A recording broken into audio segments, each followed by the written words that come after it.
بسم الله الرحمن الرحيم وصلى الله على سيدنا محمد وعلى آله وصحبه أجمعين. شعبك reer Somaliland dhammaantii gaar ahaan shacbiga magaalada Boorame guud ahaanna gobolka Awdal gobolka xadaaradda nabadda iyo aqoonta ee Somaliland. السلام عليكم ورحمة الله وبركاته. عاوة وعن تعسيتي رانياله ودريا دمان شعبي كو غيريودي ودهراتي كدعي مغالده بورمي حالي إلا مانتا sidoo kale waxaan alla uga baryayaa inuu boogadhayo dhammaan dadkii nagaga dhaawacmay shacab iyo ciidanba waxay ahayd dhib laga baaqsan karayay haddii caqliga la isu geeyo waxay tahay dhiilo iyo dhegxumo aan dhegaha reer Somaliland u wanaagsanayn waxaan murugada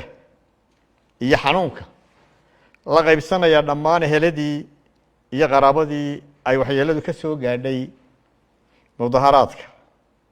ilaahayna waxaan inooga baryayaa inuu dhibta inaga dulqaado xukuumaddu waxay diyaar u tahay in eheladaas cawildhaq iyo gurmadba loo fidiyo saacadihii aynu soo dhaafnay ummadeenna waxay wajahday xaalado xanuun badan waxaa dhacay khasaare ka farxiyey in badan oo jecel in Somaliland maalin uun ay wax noqoto kana nixiyey cid kasta oo xaq dhowr u haysa xurmada nafta alla siiyey iyo isku tashiga iyo nabadda qarannimada Somaliland. walaalayaal anigoo caawa huwan sharaftiinii madaxweynenimo aad igu doorateen waxaan idinla hor imi inaan idinla qaybsado murugada iyo xanuunka geerida dhaawaca burburka danta guud iyo khasaaraha ka dhashay wararka uu si xun wuxuu sheegu inagu soo dhex tuurayo taariikhdu waxayna bartay xaqiiqda ah inaanay ciidina dhayal ku qaadan karin dhul iyo deegaan cid kale ay degto maantana suurtagal ma noqonayso in gobolka Awdal ay taariikh cusub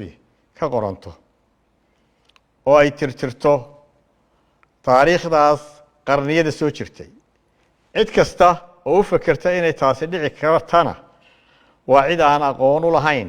ilbaxnimada dadka gobolka iyo haladayga ay weligood ku ilaashanayeen hiddahooda iyo lahaanshahooda taariikhiga ah kumanaan sano ayaynu dhulkan ku soo dhaqnayn inagoo intan ka Italian shisheeye ku soo duulay oo inaga awood badan ayaa inaga qaadi kari waayay maantana ma jirto cid awood u leh inay qaado meel cid kale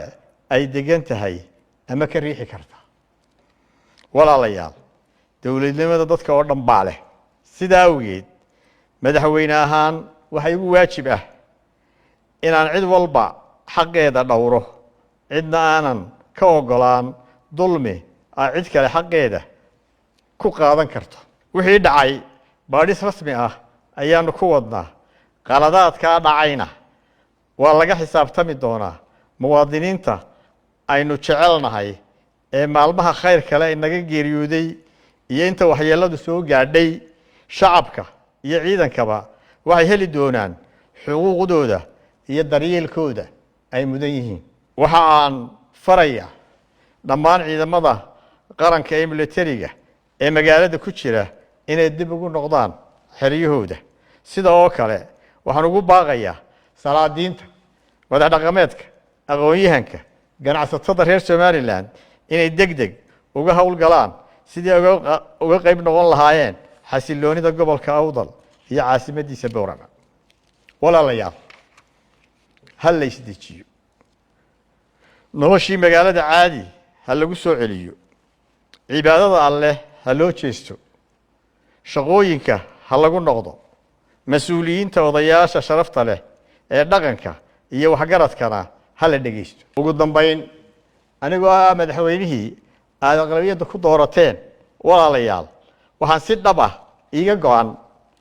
in wax kasta oo la tabanayo lana tirsanayo inaan wada hadal ka furno oo miiska dushiisa ku xallino tii oo aan dhiig inaga daadan magaalooyinkeenuna inaga dumin ma jiro wax iga qaalisan dhiigga dadkayga inaanu daadan mana jiri doono waxaynu ku khasbannahay qaadashadiisa haddii aan laga wada tashan. Assalaamu calaykum waraxmatullaahi wabarakaatu.